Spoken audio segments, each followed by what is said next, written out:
Yo, it's almost sunset once again, and another day of a stream of consciousness. If you haven't had the chance to check out my last post on my Instagram, I posted last night around 2 a.m., 2:15 a.m. Because last night I woke up in the middle of the night, around 1 a.m. I was itchy and I was uncomfortable, and when I woke up, one of the first thoughts I have was, first off, did something bite me? And second off, I asked God, what's up? What do you want me to do right now? You know, just this quick snap into consciousness and just being like, okay, like this never happens, like rarely happens. Okay, I'm not someone who's like never always, but this rarely happens. And if I woke up in the middle of the night, you know, in the past, I would just try to go back to sleep, use the restroom, drink some water, and pretend like it was nothing. But this past 2 weeks, I can just feel this turning of gears within my spirit, where this training of this moment by moment constant communication with infinite source is so evident now. It's not perfect by all means, but I definitely feel like I'm in such a training season. And so after I was itchy and kind of curious as to why I was waking up, I did everything I typically do to have a good night's sleep. Almost immediately, I was like, what's up? How can I help you? You know, what do you want me to do right now? And so I was thinking about, you know, business things, sales, things of that sort, because I was reading the night before, and I was like, okay, well, maybe there's something to that. And so then I heard them, and they said, get up, we got something to do. Okay, so I was like, okay, let me use the restroom and do what I have to do. And it was just really interesting, because to have the awareness and to not fight against it, to just be yielded to the muse, I was just like, who is this person? Who am I right now? What is happening right now? And it makes me think about, before coming into this season, I have this sticky note on my monitor, and it says, before God next levels you, he separates you. And the reason why he does that is, one, he wants to give you the tools necessary for your destiny. Number two, he wants to train and teach you to clearly hear his voice. Number three, he wants to make us unrecognizable. And I was looking at this sticky note for 2-3 months before getting into this situation, into this next season. And a lot of times for myself, I can get into isolation. It's a place I'm very comfortable with. You know, the pandemic wasn't anything that I fretted. Moving to places by myself is not anything that I fret. But this time I wanted to be considerate and change the language that this isn't isolation. This is separation. And so it's so evident now that I'm in it. Not only am I getting the tools necessary for my destiny, the inevitable part is that I am being trained in this season to clearly hear their voice. And so that's why it's crazy to think last night, waking up in the middle of the night and just being like, yes, how can I help you? And so it just made me start thinking, as I was having a conversation with my mom the past couple nights, and I still have a lot of clarifying questions. I've realized at the very end of our conversation, I asked her, I was like, hey, what are some qualities that I have that are like you? And what are some qualities I have that are like Dad, for better or for worse? And, you know, she said a couple things that I was like, sure. But the reality is, she doesn't really know me, you know, and it's neither here or there. And before I used to hurt my feelings, but I've realized I'm at this point where I don't even know me, right? So I'm just like, how can someone who hasn't been a witness to my life consistently for them to even like know me? And so it's interesting, because when we get back in touch again, the last snapshot that they have of me and my personality is when I was 12 years old. And, you know, you think back to 12 years old. I think back to when I was 12 years old. So many pivotal things happened at 12 for me. And I think that's really the last time my memory was most potent. But I'm at a place where it's so evident that I'm not the same person I was being 12 years old, not the same person I was at 18, not the same person I was at 22. I'm thinking in educational chronological order. And I sure as heck was not even the same person I was earlier this year, you know? I'm not the same person who I was last week. And it's just so crazy to have this sense of awareness now that it's like, oh man, who I was is not who I am, and it's definitely not who I'm becoming. And so it just made me think about the people that we're surrounding ourselves with, the people that are witnessing us, sometimes witnessing us through their lens and their perspective of us can be, what's the word I'm looking for? Something to consider. Because, oh, where'd that thought go? Oh, and where'd it go? You can come back now. People. The people around us, the people surrounding us, the people witnessing us. The intentionality behind that. The importance of being around people that magnify more of who we truly are.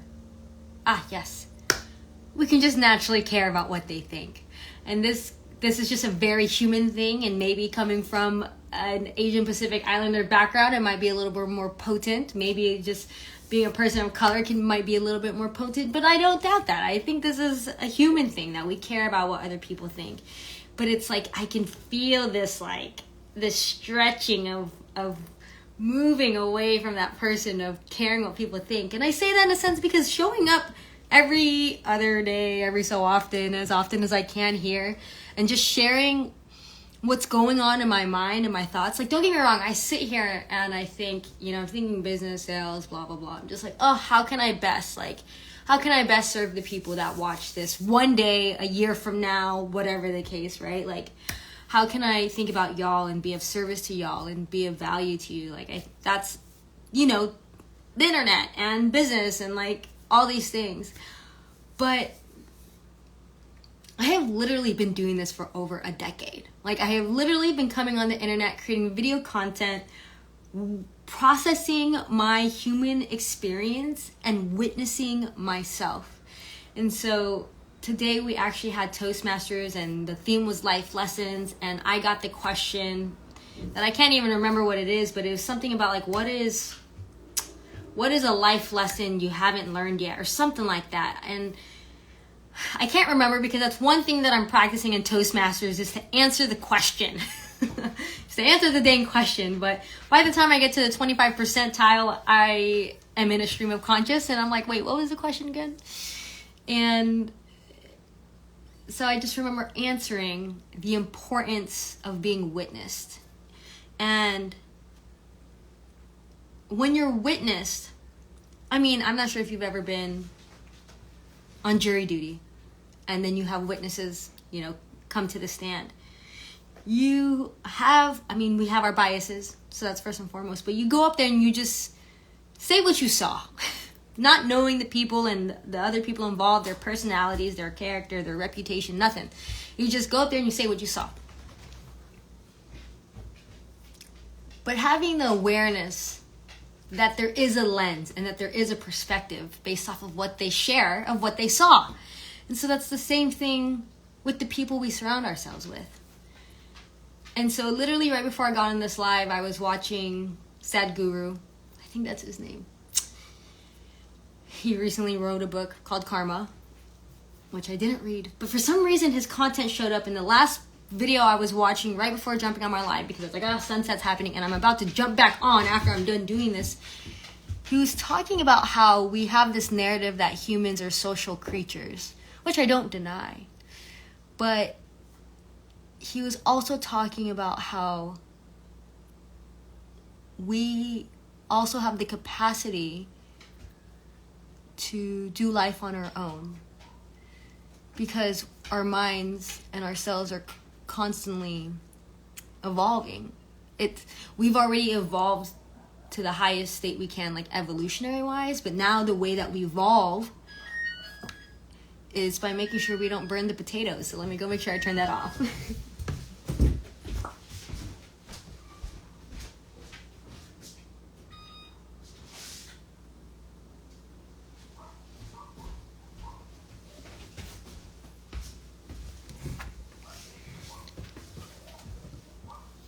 And so that made me think, because if there's one thing that I got from school, from some leadership workshop or conference, is to be considerate of who you surround yourself with. And it's such a pillar in my life. And I've questioned often if it's a good pillar or a bad pillar, or if it just is a pillar. You know, because I'm very considerate of the information that goes into my mind, the conversations that go into my mind, the opinions that go into my mind. I'm not perfect, but it's one thing that I've been highly considerate of for the past decade. And so watching this video, I was just like, that's an interesting perspective. Something I want to finish watching, because I wonder if it's going to alter this pillar in a way that I don't feel guilty about it. Because our current narrative is that we're meant to be with each other, which I also agree with that. And maybe it's not either or. But regardless, what I'm trying to say is that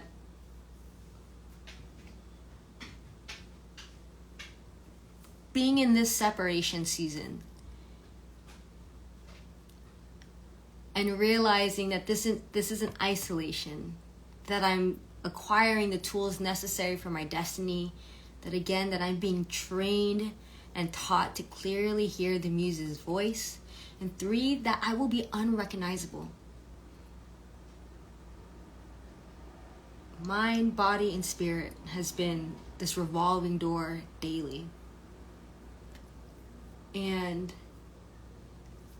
funny enough, one of the questions today was, how do you know when you've made it?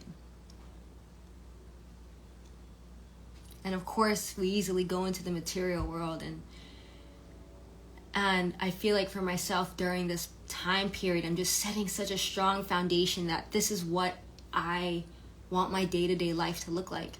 I don't want to wake up with an alarm. I don't wake up with an alarm. I want to have my morning routine. I go out to nature. I go stretch, I breathe, I visualize, I meditate, I soak up in the sun. I listen to the birds, I look at the dew on the grass. I'm in my poses, and I'm priming myself, getting ready to meditate and to just continue to practice being open-hearted and open-handed. Afterwards, I start singing to myself of these affirmations of what I want, practicing and experimenting with that, to be honest. And I get back, I get into a workout, feel strong, do my cold shower, start getting my coffee together. And it's a process because it's a manual machine and it's slow. Being grateful. The moment I wake up, as I'm walking, as I'm breathing, getting into my Bible study, reading 2 very opposing ideas, making sense of it and synthesizing it for myself, allowing myself to be in those moments, possibly falling into praise and worship or a deeper dive into other textbooks. And then finally getting to work. And maybe some people might say that's way too long of a morning routine. But it's my morning routine, And and then I get to work. I get to work on what I want to do. And I get to sit here in this day that's been covered. And I'm open. My heart is open. My mind is open. And I get to create. And more so, I'm creating not even through me and what I think is best, but creating through the Muse. Creating through the source, creating through infinite intelligence. And every moment I get stuck, I'm like, what do we do next? Because I have no clue. I have no clue. My human ideas, they're kind of shitty. What do you want to do next? And so then I sit there and I just wait and breathe and practice until I hear the next best step. And then I get back to it. And, then the day goes and the doggos tell me, hey, we got to go for a walk. I'm like, okay, we got to go for a walk. Let's go get some fresh air. We go for a walk. We get some fresh air. I get to have the thought process. Do we bring music this time? Do we listen to an audiobook? Do we listen to nothing? What do you want to do? Moment by moment. And then we come back and we just allow life to be what it wants to be. Sometimes I'll run into someone. Sometimes a phone call will happen. Sometimes, who knows? But I can tell you this, if you met me a month ago, 2 months ago, a year ago, 2 years ago, anytime prior to these past 2 weeks, I'm literally not the same person who I was and who you met. And realizing that every time we meet someone, we have another opportunity to reintroduce ourselves.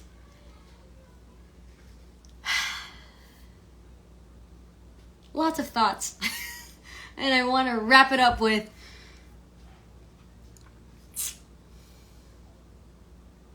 just encouraging you to get quiet and listen to that inner voice, to that soft whisper. You can see that inner voice in the cartoons, such as, personally, my favorite, Mulan, the cricket. You can see those small voices. Like, for instance, in Snow White, the birds and the squirrels are considered leads and hunches and intuition. My brain is not the same. It's not the same, and it's still undoing a lot of things. But y'all, I just want to say,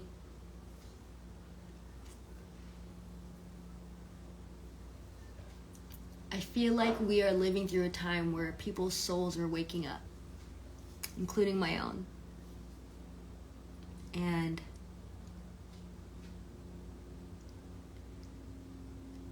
I'm walking through this life as if it's a game. Now. That's how I'm walking through it. And there's 2 concepts that I think of that I'm still synthesizing for myself and asking. If you ever heard of the word sonder, I should probably look it up so I don't butcher it for y'all. Definition of sonder. It means the feeling one has on realizing that every other individual one sees has a life as full and real as one's own, in which they are the central character and others, including oneself, have secondary or insignificant roles. So that basically we're the main character in our stories. So that's one concept I'm currently pondering.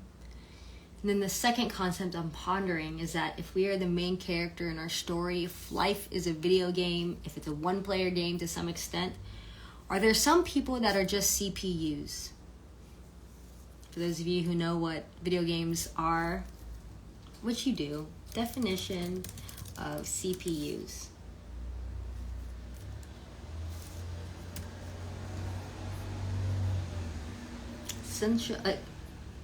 A central processing unit. Maybe in video games.